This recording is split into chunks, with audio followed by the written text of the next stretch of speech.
파리 한인사회에서 저 모르는 사람은 거의 없었어요. 그러니까 샹들리제 걸어가면 막 손님들이 막 가이드님 이렇게 인사하고 되게 인싸? 우리로 치면? 그러니까 이게 한 4, 5년 차가 되면 영혼을 하나도 넣지 않은 상태에서 완벽히 영혼이 들어간 모습으로 손님들을 대할 수가 있고, 정말 제 생애 최고로 대충 했던 날인 것 같아요. 어머님 한 분이 이제 비구니 차림으로 오셨어요. 그래서 불교 신자신가 보다 그러곤 에펠탑 앞에서 이제 안녕히 가세요 하고 이제 빨리 집에 가서 밥 먹고 잘라 그랬는데, 어머님이 쓰고 오시더니 손을 꽉 잡으시는 거예요. 정말 초롱초롱한 눈으로 이번 여행이 가족들이랑 하는 마지막 여행이 될 것 같은데 가이드님 덕분에 너무 행복한 걸 만들었다고. 저 구석에 가가지고 되게 오래 울었어요. 담배 뻑뻑 피면서 막 울면서. 그러니까 그때 경험이 지금의 방향을 그때 정해버린 거죠, 어떻게 보면. 제가 처음 이거 시작할 때 주변에서 많이 말렸습니다. 돈을 어떻게 더 쉽게 빨리 잘 벌어낼 거냐가 사업의 핵심인데 그건 저는 확실히 부족한 것 같아요. 다른 대표님들이랑 투자자분들한테 맨날 넌 그래서 안 되는 거야 그러고 맨날 혼나는데, 빠른 속도로 확장하기만을 바라시잖아요. 돈이라고 하는 건 그래야 되는 거니까. 근데 그럴 경우에 퀄리티 유지를 어떻게 할 거냐에 대해서는 그들은 책임져 주지 않거든요. 네, 반갑습니다. 저는 한국 자전거 나라를 운영하고 있는 이용규 가이드라고 합니다. 유로 자전거 나라라고 해서 제가 원래 다녔던 모태되는 회사가 있습니다. 그 회사에서 12년 정도 근무를 했고, 처음에는 한국 지사로 시작을 했다가 대표님도 좀 독특하셔가지고 언제까지 직원만 하면 안 된다, 너도 사장 해봐야 된다, 그래서 그때부터 사업을 시작하게 됐고요. 그래서 내국인들을 위한 가이드 투어, 외국인들을 위한 가이드 투어, 인문학 강연, 문화관광 콘텐츠 개발을 중심으로 하고 있는 회사입니다. 플랫폼에 비하면 매출 규모는 작지만 우리조차 플랫폼을 해버리면 컨텐츠는 누가 만들지? 라고 하는 생각이 또 있고, 제가 이것 말고는 할 줄 아는 게 없어요. 학교를 제대로 나온 것도 아니고 기술이 있는 것도 아니고 평생 배운 게 도둑질이라고. 요 여행업 중에서도 가이드 투어 말고는 제가 이해하는 분야가 없거든요. 저는 질풍노도의 시기를 좀 세게 맞았어요. 한때 춤을 췄었거든요. 학점이 또 안 좋았어요. 3년 가까이 다녔는데 0.68이었으니까 되게 심각한 거잖아요. 제대하고 유럽 여행을 갔다가 맘에 들어하는 아가씨가 있었는데 그 친구가 마침 체코에서 유학을 하고 있었고 유럽 여행 한다니까 파리에서 만나자, 그래서 아무런 계획 없이 저는 갔던 거고, 끌려가듯이 투어에 참여했다가 너무 재밌는 거예요. 마음에 들었던 친구가 사실 그 가이드님을 되게 멋있게 생각하는 게 좀 질투가 나기도 했고, 그게 제일 컸던 것 같아요. 그래서 나도 가이드 할 거야 해가지고는 그냥 가이드로 뛰어들었고, 너무 적성에 잘 맞아서 그냥 쭉 하게 됐죠. 왕년에는 안 믿으시겠지만 루브르 박물관에서는 제일 잘하는 가이드였었거든요. 파리 한인사회에서 저 모르는 사람은 거의 없었어요. 그러니까 샹들리제 걸어가면 막 손님들이 막 가이드님 이렇게 인사하고, 되게 인싸? 우리로 치면? 그리고 되게 유명한 육성으로 한 150명, 200명 끌고 다니거든요. 에펠탑 앞에서 피리도 불어드리고, 그러니까 유명했었어요. 지금 생각해보면. 맨 처음 17년 전에 제가 가이드 할 때는 제가 뭘 알았겠어요. 선배들이 하는 거 참관하고 따라하고 그냥 그대로 카피해서 바로 현장 투입하거든요. 그 당시 정보가 부족해서 잘못된 정보를 낸 적이 있어요, 가이드 투어 때. 근데 어느 날 이게 여행책에 실리더니 손님들이 그 정보를 오히려 저희한테 이게 맞는 정보라고 따지는 거예요. 아, 이거 안 되겠구나. 컨텐츠나 가이드가 하는 말 담긴 모든 단어, 숫자 이런 것들은 최대한 정확해야 되고, 절대로 이걸 함부로 만들면 안 된다. 제가 베르사유 궁전 투어를 끝나고 아주 의기양양하게 투어 잘하고 돌아오는 길에 손님들이랑 이제 막 담소 나누고 이제 어디 맛집 있고 이런 거 소개해드리는데, 30대 중반의 남성분이었던 것 같은데 그분이 저한테 뭐라고 하셨냐면, 가이드님 덕분에 루이 14세랑 프랑스랑 너무 잘 알겠는데 그때 우리나라는 뭐 했어요? 라고 물어보셨어요. 근데 제가 진짜 하나도 대답을 해드리지 못했거든요. 너무 창피한 거예요. 와, 난 지금 뭐 하고 있는 거지?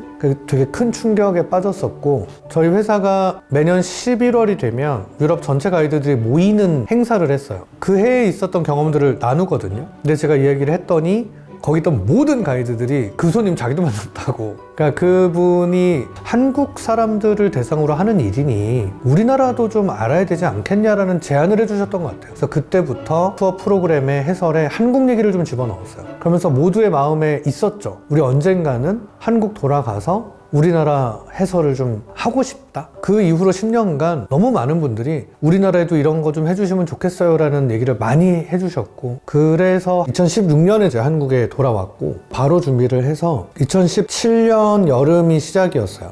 그 옛날에 왜 우리 세대 말고 조금 더 선배님들 세대 생각해보면 팁 강요, 쇼핑 강요 막 이런 저가 패키지 문화들이 유럽은 지금 많이 바뀌었거든요. 근데 한국에서는 그대로 남아있어요. 그래서 외국인들이 한국 들어왔을 때 해설이 별로 중요하지 않은 상태? 그래서 국립중앙박물관이 우리나라를 대표하는 곳인데 거기를 제대로 해설할 수 있는 가이드가 없다? 근데 이 문제뿐만 아니라 아직 우리나라는 관광 산업에 컨텐츠라고 부를 만한 것들이 많이 없거든요. 그러니까 예를 들어서 가이드 투어는 사실 가장 기본인데 회사마다 매뉴얼이 없어요. 아무리 오래된 회사들도 자체 해설 스크립트 같은 걸 보유하고 있지 않아요. 컨텐츠가 아예 만들어져 있지 않고 스토리텔링도 별로 잡혀 있지 않고 그렇다고 우리나라가 무슨 컨텐츠가 없는 나라냐? 전혀 아니거든요. 그 유구한 역사를 자랑하기 때문에 다룰 수 있는 인물도 많고 소재도 너무 많은데 이게 개발이 안 돼 있어요. 처음에 경복궁 시작할 때 일단 우리나라에 존재하는 모든 책은 다 샀어요. 석박사 논문까지 거의 다 읽었던 것 같아요. 자료 조사와 고증하고 스토리텔링 만드는 데만 반년이 넘었던 것 같아요. 2시간짜리 스크립트 만드는데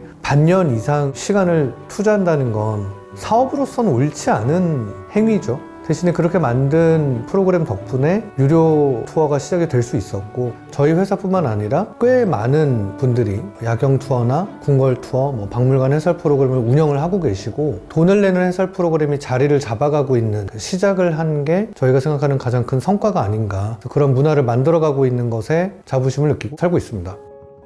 제가 처음 이거 시작할 때 주변에서 많이 말렸습니다. 해외에서는 돈을 내는 가이드 투어가 되겠지만 누가 한국에서 무료 문화 해설사들이 계신데 돈을 내고 해설을 듣겠냐. 내 나라인데. 우려랑 걱정들이 가장 많으셨어요. 근데 제가 처음 가이드 시작할 때도 똑같았거든요. 누가 미술관에서 작품 해설하는데 돈을 내겠냐. 그냥 옆에 있는 설명서 보고 오디오 가이드 들으면 된다. 라는 얘기를 많이 했었어요. 자리 잡는데 유럽에서도 10년 걸렸습니다. 한 2009년쯤 돼야 미술관에서 돈을 내고 해설 듣는 문화가 많이 퍼져나갔던 거고 그럼 한국도 시간이 오래 걸릴 거라고 생각은 하고 시작했어요. 근데 중간에 코로나 덕분에 더 오래 걸리네요.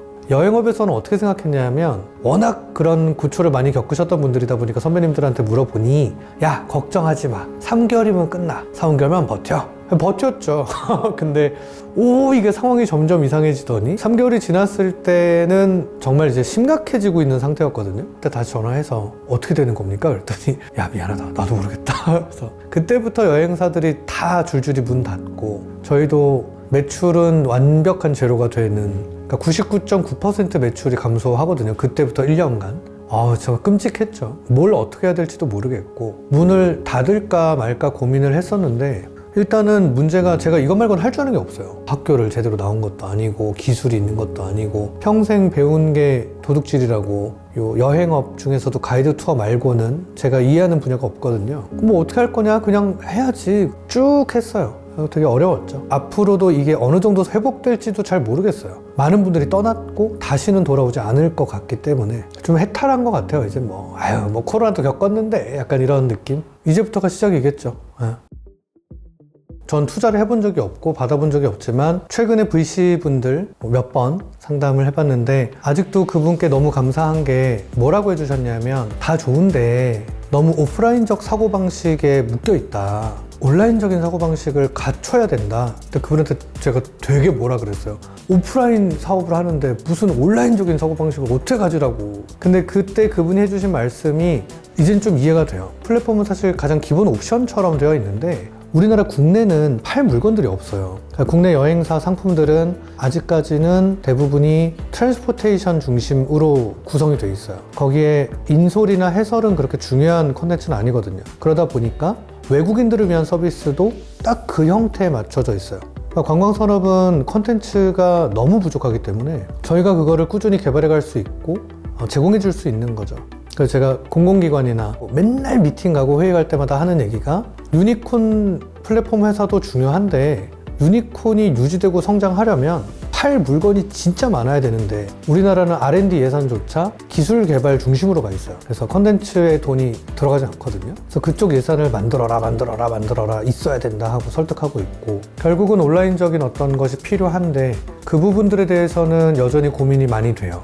우리조차 플랫폼을 해버리면 콘텐츠는 누가 만들지? 라고 하는 생각이 또 있고, 콘텐츠를 좀 다양한 방법으로 활용하는 걸 좀 시도를 하고 있습니다. 사업 철학은 잘 모르겠어요. 맨날 이 소리에서 혼나는데, 다른 대표님들이랑 투자자분들한테 맨날 넌 그래서 안 되는 거야 라고 맨날 혼나는데, 돈을 어떻게 더 쉽게 빨리 잘 벌어낼 거냐가 사업의 핵심인데, 그건 저는 확실히 부족한 것 같아요. 대신에 막 빨리 모르겠어요. 엑싯에 대한 욕구가 없는 상태로 시작을 했기 때문에 그런 걸 수 있는데, 확장을 모두가 원하시고 빠른 속도로 확장하기만을 바라시잖아요. 돈이라고 하는 건 그래야 되는 거니까. 근데 그럴 경우에 퀄리티 유지를 어떻게 할 거냐에 대해서는 그들은 책임져 주지 않거든요. 저는 제 인생을 걸고 이 일을 하고 있기 때문에 아직 너무 부족한 인프라를 만드는 작업을 우리가 해야 된다고 믿기 때문에, 그냥 죽기 전까지 쭉 회사가 점점 커지면서 제가 없는 상태에서도 누군가가 이거를 그대로 물려받아서 정말로 100년 넘는 역사를 가지는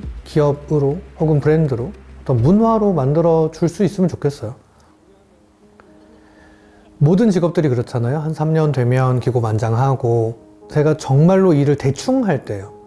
정말 제 생애 최고로 대충 했던 날인 것 같아요. 그때 이제 가족분들이 오셨는데, 어머님 한 분이 이제 비구니 차림으로 오셨어요. 그래서 아, 불교 신자신가 보다 그러곤 토를 딱 끝내고 에펠탑 앞에서 이제 안녕히 가세요 하고 이제 빨리 집에 가서 밥 먹고 잘라 그랬는데, 어머님이 쓱 오시더니 제 악수를 청하시는 거예요. 손을 꽉 잡으시는 거예요. 그 눈을 이렇게 쓱 봤는데 정말 초롱초롱한 눈으로 손을 꼭 잡아주시더니, 사실 안 말기신데 이번 여행이 가족들이랑 하는 마지막 여행이 될 것 같은데 가이드님 덕분에 너무 행복한 걸 만들었다고 진짜 고마워하시고는 가셨는데 죄책감이 너무 심한 거죠. 그분들한테 훨씬 잘해드릴 수 있었을 텐데, 그 이후로는 절대로 함부로 할 수 없는 거죠. 누구를 만나서 한마디라도 할 때 그 사람은 이게 진짜 전부일 수 있는 건데, 나한테는 일상이지만 어떤 가이드를 만났느냐에 따라서 그 사람의 여행의 퀄리티나 기억이 완전히 달라지거든요. 그래서 그렇게 컨텐츠에 더 집중하는 것 같고, 꼭 지켜야 하는 것 같아요. 상품을 만들고 프로그램 구성하고 할 때 가장 중요한 건 함께하는 사람들을 소중하게 여기는 게 제일 중요하거든요.